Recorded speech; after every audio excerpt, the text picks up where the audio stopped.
在北约组成坦克联盟后不久，从种种迹象来看，北约新的战机联盟也即将形成。美国已经公开表示同意盟国为乌克兰援助 F-16战机，其中丹麦和荷兰无疑是最为积极的国家。要不是先前美国拦着，估计早就把 F-16送过去了。而战机联盟中除了 F-16外，法国的阵风和瑞典的 JAS-39战机也大概率会加入。现在乌克兰正与法国讨论援乌战斗机的事宜，瑞典正在快马加鞭加入北约。这两个国家在对乌援助上从未令人失望。只要战机联盟协议正式落地，阵风战机 JAS-39战机和 F-16战机共同奔赴战场，就是板上钉钉的事。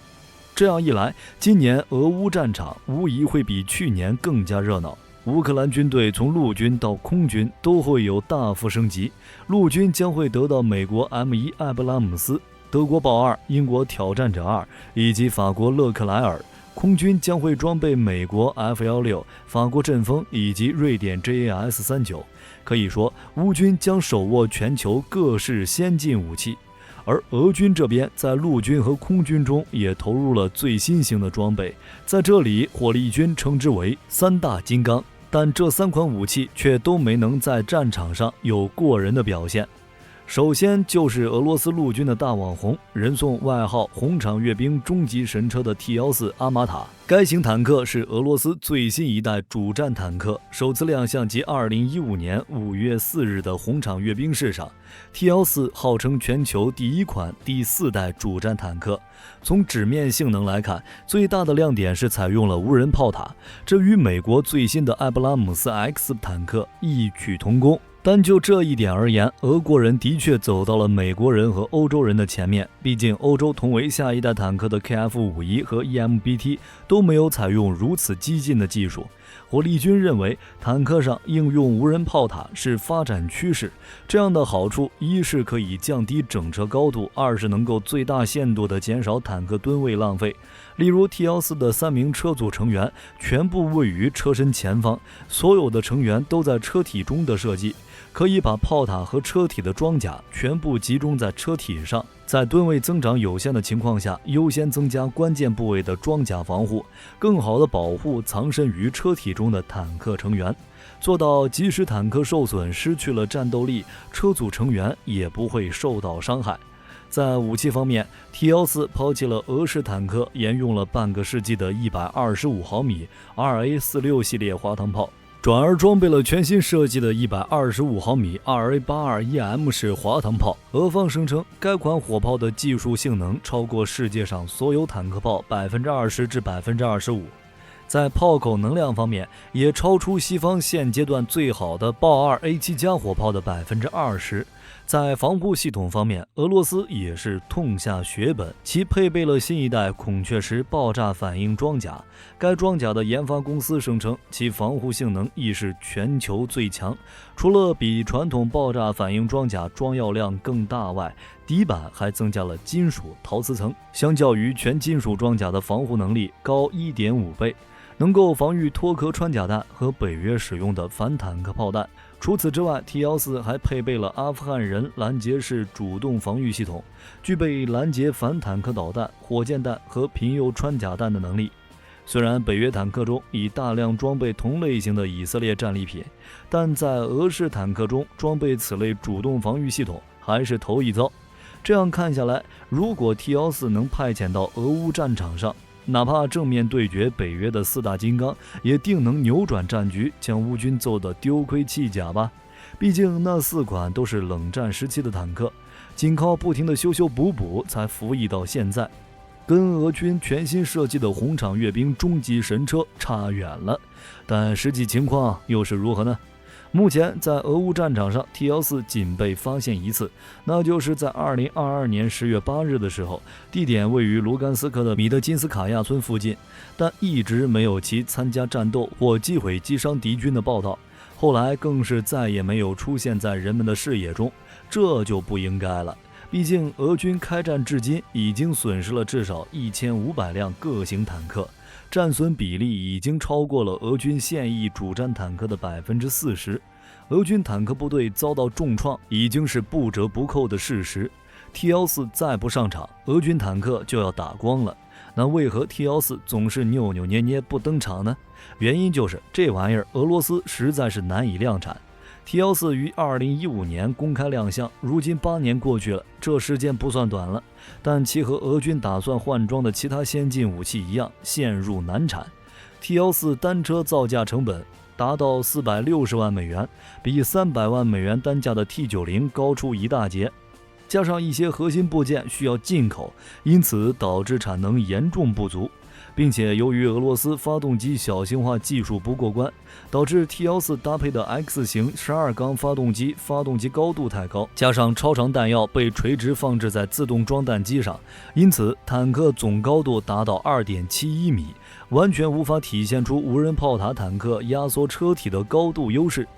2016年，俄罗斯国防部宣布将购买100辆 T-14，计划从2020年开始列装，但受到俄罗斯实际军工水平的限制，该计划很快破产。2018年，俄军还宣布到2021年时将生产100辆采用与 T-14相同底盘的 T-15重型步战车，但这些装备至今仍未搭载战斗部队。直到2021年，俄罗斯才开始小批量生产 T-14。据报道，目前最多只完成了30辆，勉强凑齐一个坦克营。况且问世多年， T-14的各项性能均未得到实战印证，能否在战场环境下感知威胁、及时锁定并摧毁目标，以及能否抵御反坦克武器的饱和攻击，都是未知数。按照目前俄罗斯陆军在战场上的表现，其吹嘘的信息化军改已经被证明就是个笑话。可想而知， T-14所采用的智能化和信息化技术真上了俄乌能发挥多少作用。因此 T-14顶多也就赶到后方俄战区的小村落里打个卡，让他上战场正面硬刚北约4大天王，自然是万万不敢的。说完了陆军，我们再聊一聊空军。俄罗斯的空军也将最新的装备投入俄乌战场，那就是大名鼎鼎的苏57战机。该型战机是俄罗斯独立研制的首款隐身战机，对标的就是美国的 F-22，其搭载的 N036有源相控阵雷达的探测距离400公里，能同时跟踪30个目标并攻击其中8个目标。其中 T-14坦克的遮遮掩掩低调登场不同，苏57最早在开战初期的3月份就现身俄乌战场，并且还得到了俄罗斯国防部的高调宣传。随后的6月8日，俄国防部更是自豪地表示，由4架苏57组成的秘密作战编队对乌克兰境内的目标实施了精确打击。要知道，俄军目前接收的现役苏57战机也不过6架，刨去需要维护和测试的数量，这4架几乎说是俄军手头上能拿出来的全部家当，其意义不可谓不重大。那么当时这4架苏57气势汹汹上战场干的是什么活？难道还是与苏30一样扔 FAB 铁炸弹？当然不是，俄军这次学聪明了。苏57编队进入乌克兰的任务是执行猎杀防空系统，即 SEAD 直译为压制防空防御阵地的任务。据俄军声称，这4架苏57组成了统一数据链网络，可以在俄军其他单位的战术配合下，实现对乌军防空阵地超强的杀伤效率。这意味着其大概率采取了 A 看 B 打的机制。考虑到苏57的机载雷达一旦开机，很容易被防空系统发现，因此俄军可能由地面或其他空中单位进行制导，随后再将位置信号传输给苏57，使其能够在不开启雷达的情况下发射导弹进行精确打击。虽然此次战果双方都没有披露，但看俄国防部内高调的宣传，苏57大概率是取得了一定的战绩，但其作为一款空优战机，主要是用来对付敌方的战机和轰炸机，机载武器也以空导弹为主，对地打击能力远逊于 F-35这类多用途战机。并且苏57战机的隐身性能可能也不过关，其发动机进气道为直线进气道，而其他国家的同类五代机，例如 F-22 和 F-35 都是弯曲进气道，这使得苏57的隐身面积比 F-22 和 F-35 要大。除此之外，苏57的弹舱和2个发动机进气道附近也没有做太多的 RCS 设计，发动机直接暴露在机体之外，机舱盖也没有使用一体成型技术，整体做工略显潦草，被人们戏称为拍扁了苏27，可以说是当今已服役的五代机中隐身性能最差的一款，很容易暴露在敌方雷达面前被敌军击落。这也解释了为何其仅仅秀了这几把，而没有大规模作战。如果真的让其承担大量的作战行动，苏57可能会步苏35的后尘，被乌军防空系统击落。而俄军硬冒着如此大的风险也要秀一把，其另一个原因则是为了外贸宣传。苏57除了是俄军未来的主力战机外，也将是俄在外贸版五代机上的核心产品。自诩为 F-35最大的竞争对手，在阿尔及利亚、越南等潜在客户尚未下定决心之前，苏57曾发生2次坠机事件，这导致国际社会对该机的期望值有所降低。在这种情况下，俄方自然要放出苏57在实战中表现优异的消息来为其打口碑。不过，按照目前俄空军的表现来看，苏57在战场上取得的战果非常有限，出动次数也非常少，这个口碑顶多也就是一个高级花瓶而已。俄军最后一款装备则是匕首高超声速导弹，这是俄军在2018年才装备的一款最新型导弹。据俄罗斯官方声称，目前没有任何防空系统可以拦截匕首高超音速导弹。从目前已有的战绩来看的话，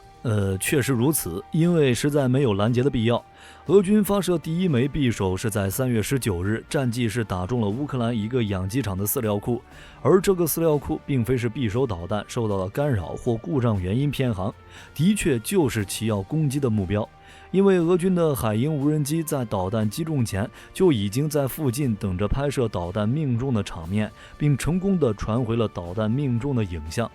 至于俄军与乌克兰的机有什么过节，火力军不知道，或许是情报人员和机友深仇大恨吧，将机饲料库认为是存放北约军火的仓库。而除此之外，另外2次战绩就有点莫名其妙了。之前打了养鸡场还算是多少说得过去，毕竟地点比较偏，又在公路旁，这样的仓库你硬说能存放北约军火也说得通。可另外2枚匕首导弹，一枚击中了海滨浴场的一个公共浴室，另一枚击中了儿童乐园旁的一栋废弃房屋。这俩地方要是再硬往军火库凑就不合适了。估计是俄军情报人员因为总找不到高价值目标急昏了头，管它是真是假，打过去就行了，总比往哪儿打都不知道强。而这些战绩不仅让火力军大开眼界，同时也让北约情报机构大失所望，其表现和他们的分析一个样。俄军在糟糕的情报体系下，匕首导弹没有任何超凡之处，